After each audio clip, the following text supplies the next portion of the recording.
Hello, this is Xavier, and today I will be doing a commentary on one of my ranked Cassiopeia games. The elo is around 1200, and though that elo is not necessarily a very high elo, this guide should give you a good idea of the pros and cons of Cassiopeia and how to play her effectively. For those of you who don't know her spells, I recommend that you take a look at the link in the description. It will give you the exact spells and what they do, but a quick overview of them. Her Q is a dot that increases her speed if it hits an enemy. Her W is an AoE miasma poison, which slows enemies. Her E is a nuke, a very quick nuke that has a 0.5 second cooldown when cast on a poison target, and her ultimate stuns all players within her range for 2 seconds if they're facing her, or slows them for 2 seconds if they're facing away. When you start the game with Cassiopeia, you almost always want to go boots 3 pots. The reason for this is because, 1, it allows you to dodge skill shots by champions, and 2, because of the Q, she already has a way to increase her speed, and with the boots, it means that nobody can get away from you when you cast your Q on them. This is absolutely necessary because after casting the Q, you need to follow up by spamming E's on them, so you need to be able to chase them down. With boots and your activated Q, you can chase down anybody you want. When you start the game, you want to stand right here with Cassiopeia. Actually, you want to stand right here with any AP mid. The reason being that it allows you to watch the entrance to blue buff, which you want to protect. You should have your top stand right where he is standing, and you should have your bottom stand to protect the red where they are. I know that Maokai is jungling, so usually Maokai starts up here at his wraiths and lays down a bunch of his saplings to farm them and then heads to blue. So I'm going to stand here, and in a second I'm going to move up and check them, because what I can do is, if he did place saplings there, you can draw them away and ruin his jungling, but they're not there. So now I'm going to move back, and at 140 the wolves spawn, and you should be there to help your jungler. Just put damage on them. You can Q the wolves, but I wouldn't suggest it because you could accidentally steal one, and that's not a good idea for your jungler, because it just means later ganks and putting your jungler behind. Seraph doing a good job. He clears wolves very quickly, and so now I'm going to leash blue. You should always be doing this with any AP mid. So with Cassiopeia, she excels at single target and multi-target damage. She has, in her E, she has a great nuke spell, and because she has dots, she can kill enemies even after she has cast spells on them. So, what you want to do with Cassiopeia in lane is be very aggressive. When your enemy comes in to last hit, you want to Q them right as they're last hitting, because for a second they have to stand still. So we're going to see that in a second with Ahri. Every time she goes to last hit, you want to Q her right there. I saw that she was going to last hit this minion, so I Q'd where she is. Now another reason to be very aggressive is because this Ahri made the mistake to start with Dorans Ring. That is a terrible idea for mid unless you're playing against a champion that doesn't have skill shots. I would never start boots against any champion that does have skill shots. If I was playing another champion mid, I might go Dorans Ring if I'm playing against a character like Annie, or someone whose shots aren't skill shot dependent.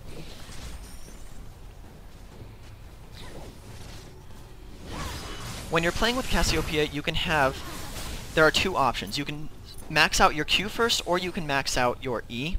Generally, if I think that I have the advantage in the lane, or I think I can win the lane easily, or I'm doing very well in the lane, I will max E first for more damage. If you're having a hard time in lane and you just need to farm from a distance, I suggest maxing your Q first. I almost always go for E because Cassiopeia is built around harassment, so you want to be putting as much damage as you can. Right there, I was able to dodge both of her skill shots. The reason being, Ahri is really one of those predictable champions where if she moves towards you, there's only one thing she's going to do, and that she's going to launch either her Q or her W at you directly. The problem with that is that if you're not a good Ahri, you're very predictable. Just like that, I dodged both of them and then ended up taking first blood.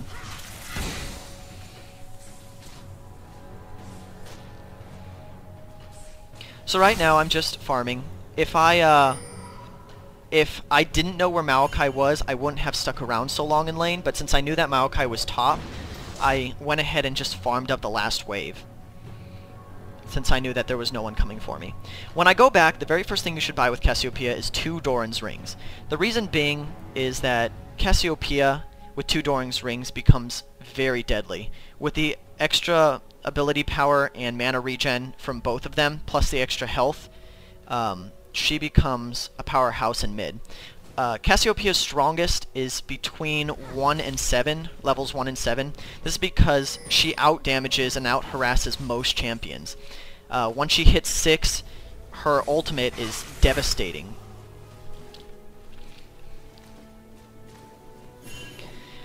A good tactic that you'll see me use often during this match is, for all the caster minions in the back, you can W them and then Q.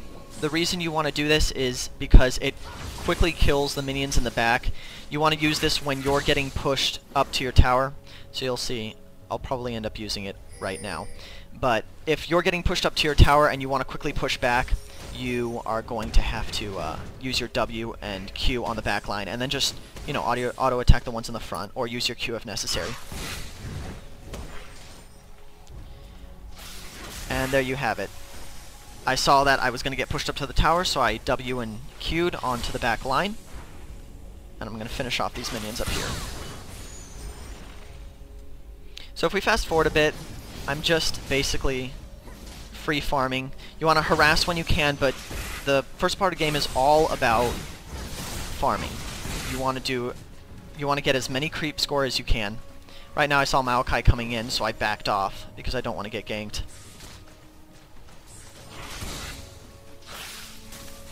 So just free farming. Miasma is a great tool to zone people. A lot of people say Miasma is the least useful. And really, in a way it is, because the slow that it provides is pretty minimal, especially late game. But it's great for zoning your opponent, which you'll see in a second.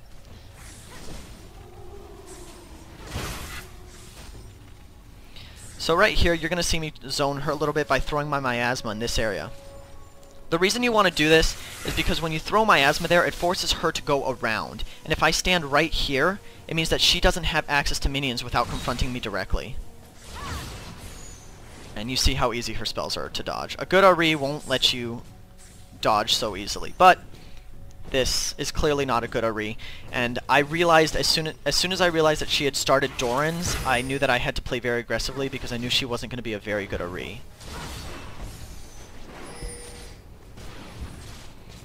So, at this point, I see Ahri as MIA. And generally, when an opponent is MIA, it's a very good idea to push mid hard. Because, one, that forces mid to come back in case they were helping out another lane, or if they don't come back, you punish them by putting damage on the tower. I see Maokai is bottom, so I know that Ahri is if Ahri is MIA and I push through, there's no one that can come and gank me right now.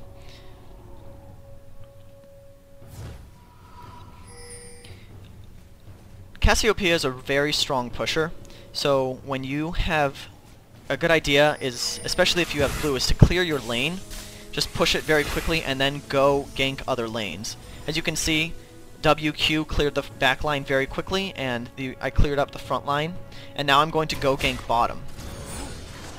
The reason being is that since Ahri was MIA, I had more than enough time to just leave the lane since it was already pushed. I see Malphite is coming in, so I'm going to go ahead and gank these guys who are really low and are way overextended. And they don't even have a ward coverage. So I see that these two guys are pretty much doomed, so I'm not going to even focus them. I'm going to come over here and finish and take care of this Severe. She tries to flash away, but my E follows her, and I come over here to the Maokai.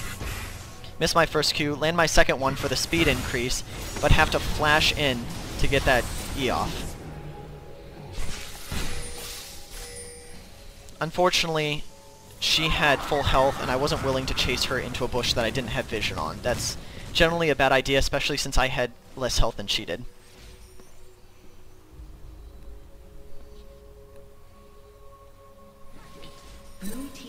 So here we take Dragon, and now I'm just going to push the lane. Especially when you have Q, you want to be very aggressive with Cassiopeia and push the minions up to her tower.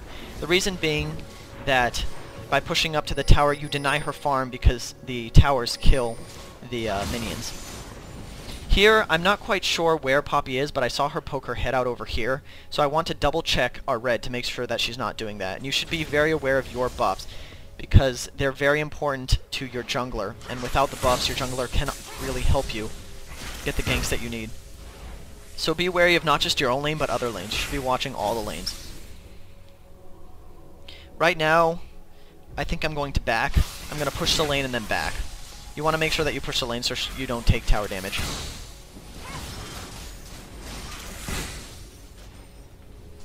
So when I back, you have several choices of what to buy.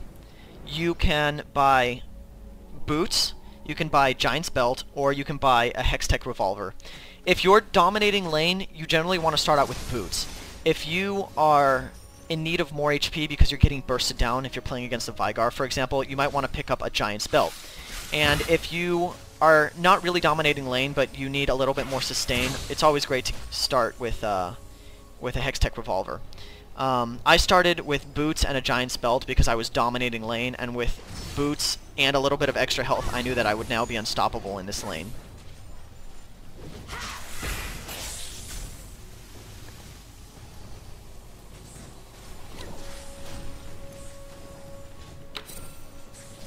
So I'm going to fast forward this a bit. It's just us two farming, and me pushing the lane pretty hard to keep her from gaining very many creep. So over here, I see Ahri is going MIA, and I know that their blue has just come up because we've been keeping track of it, and I know that what's going to happen is Ahri is going to come down to get her blue. Now this is what makes Cassiopeia so strong. One of the best things you can use Cassiopeia for is for bush ulting. And what I mean by that is if you can predict where your enemies are going to be, you can wait in bushes, and when they come at you, you can ult them to guarantee the 2-second stun. After you ult, you lay down your miasma, your Q, your ignite, and you start spamming E on them. So I do this here to Ahri. I know that she went on an MIA, and I'm watching this area, and I know that she's not here. So I know that she's going to come up this way eventually. So she comes around, and I ult her. Incredibly easy kill. I get at least 2 or 3 of those per match. You just need to be very aware of where your opponents are. And now, since Maokai's by himself, I'm going to go ahead and steal blue with Malphite's help.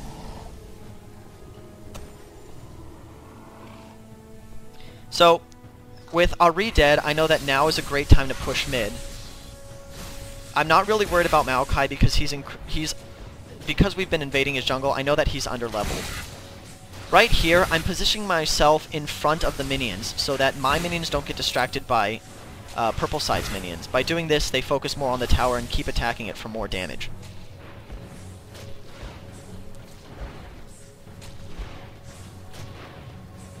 So I'm just going to speed it up. Ahri comes, and I'm able to take the tower right before she kills me, and I get out. I'm not sure why Maokai let me go, but I think he's scared of me at this point because I'm a solid 2 levels above the Ahri. So, a good thing that you should be doing with Cassiopeia is whenever you get the chance, when a lane is pushed, you should be farming your wraiths and their wraiths. That gives you 2 things. One, it puts you way ahead in creep farm and experience, and also it denies the enemy jungler their wraiths for experience. You want to be doing that to theirs and yours. When your jungler is far away from his wraiths, because the spawn timer for wraiths is so low, you can go ahead and farm your wraiths, and it'll be up again by the time that he shows up to take care of his own wraiths. So I'm just going to speed it up a bit. You can see I'm down here. I catch 2 of them underneath the tower. We dive, I get a double kill, and then we take this advantage to push the tower. Ahri shows up, and I leave. And here, I'm going to show you again. I see that Ahri is probably going to head mid, so I come over here to wait in this bush, waiting for her to turn this corner, but she doesn't actually, because she ends up backing. But if she had come around, I would have gotten another bush ult. Poppy is mid, so I'm just going to go ahead and push it away from my tower.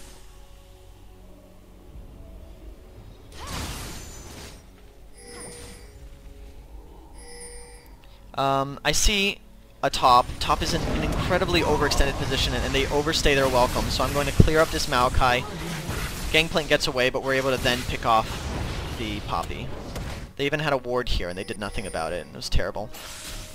So I poke my head around here just to check their red, and lo and behold, it's here. So I ping for Malphite to come help me out, because if we can deny the Maokai the red, I mean, we've been denying him all game, and now we've denied him a little bit more. It just means that Maokai is just going to be that much more useless. And once again, I've taken his wraiths. I leave one wraith this time, so that whenever Maokai comes along, he's not going to be able to clear full wraiths, and they're just going to sit there with one wraith left indefinitely until he clears them, or someone clears them. So 216. So here we go. I'm sitting in this bush. I'm waiting for blue. We want to steal this again. Maokai is nowhere near, and we're just going to go ahead and take this blue again, further destroying Maokai's ability to farm. Blue is dragon's up, so I think we're going to go ahead and do that. I'm pretty low on mana, but I'm going to lend what I can, and at this point I'm pretty sure I have my flash up. I do. So if push comes to shove, I can always go over the wall. So we take dragon. No contest again. So I'm going to fast forward this a bit. Then I'm back farming again. You want to be farming all game. So at this point, you're going to see me... I'm going to go back to the base. And the next thing that I buy is I just finish off my Rylai's Crystal Scepter. And after you finish Rylai's Crystal Scepter, you have your choice of going directly into Rabadon's, or you can build Will of the Ancients. If I was having a rougher match in which I needed more sustain, I would have built Will of the Ancients first, but since I'm dominating already, I'm going to go ahead and build Rabadon's. So, at this point I have my Rylai's, my boots, 2 Dorans rings, and I'm in the process of building my Rabadon's. After Rabadon's, I will start and finish my Will of the Ancients. I'm going to just force forward, farming again. So I head down bottom, and I'm sitting here because I know that they're coming back to their lane, and I'm once again going to surprise them. With Cassiopeia, you want to have the jump on people, because once you catch them with a Q, it's incredibly hard for them to get away because of your increased movement speed. So she's got nowhere to go. With the slow that I added along with my increased movement speed, she can't really escape Cassio. So I'm going to go ahead and wait here. I'm going to sit around here, and I know that their blue is coming up pretty soon. So I'm just going to chill around this area and wait. And here comes Ahri. I bush ult her again. She tries to escape, and there's nothing she can do. I knew that she was coming back towards mid because she pushed this lane a little bit, and she saw that mid was getting pushed up to the tower. So I knew that she would eventually return to her mid to push it back. But she made the mistake of coming around the short way instead of taking the longer, safer way. So fast forward a bit. We see here is one of the first mistakes that I make. It's that I overstay my welcome. They know that I'm in this area now, and I get caught, but I'm able to flash away. And here's where the Q is extra special. If we replay that, you can see that I get over the wall.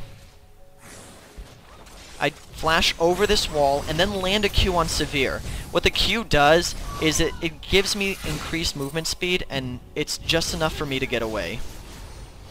That Q is not just a damage spell. It's a great spell for escaping and catching up to people because of the increased movement speed. So if we speed this up a little bit more, I'm going to move on. Most of the rest of the game is just farming and clearing minions and team fights. So here I am, I'm coming back mid. I bought my Rabadons, and I bought my first Amplifying Tone to move towards Hextech Revolver and then Woda. If I fast forward a little bit, they're now kind of gathering up mid. And what you're going to see is our first real team fight in which I'm a little overextended and I get caught. We take blue for the millionth time. And what happens mid is Maokai engages on me, and I assume because at this point they're focusing me really hard, but because I'm so fed right now, I'm able to ult them all and basically just devastate the enemy team. So you'll see.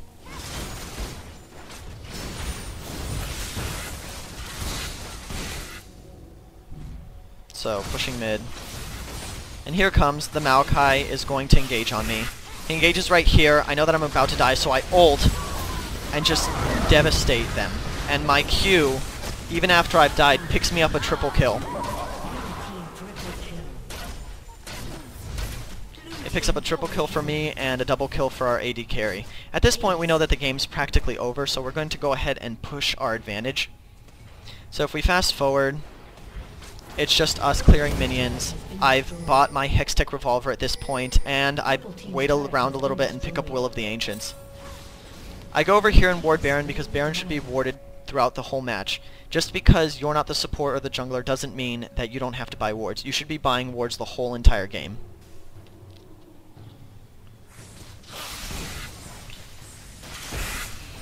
So if we fast forward a little bit, we're just pushing. I go top to kind of farm up there, and I get engaged upon over here, and I get killed, but not before taking one down with me. At this point,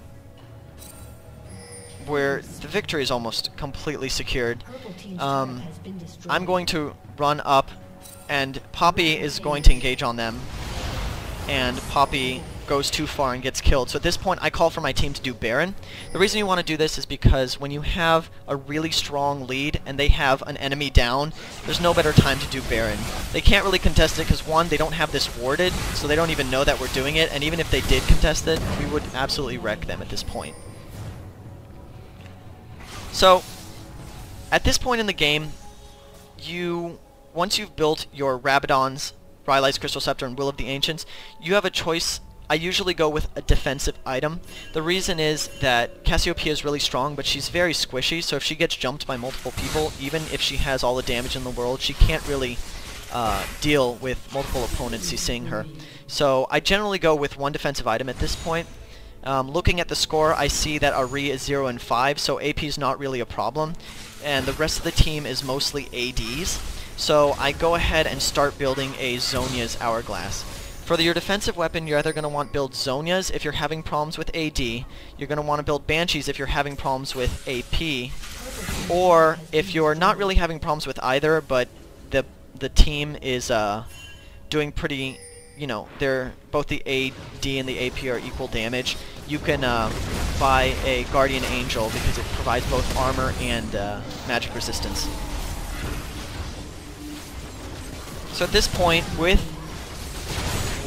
Baron, we're just going to push in all 3 towers and inhibitors, and then we overstay our welcome because at this point we're just kind of messing around, and I think I die up here. Yeah, I overstay my welcome a little bit, and I could have backed, but I decided to go back in, and I end up getting caught. I get jumped by Maokai. I kill the Poppy, but I get charmed, and I try to flash over the wall and get caught, and that's it. That's it for me. But I buy my Zhonya's Hourglass, and at this point for your very last item it can be anything you want, really, depending on what the team needs. I usually will buy another offensive item because at this point, if I'm doing this well, I don't really need more defensive items than just my Zhonya's Hourglass.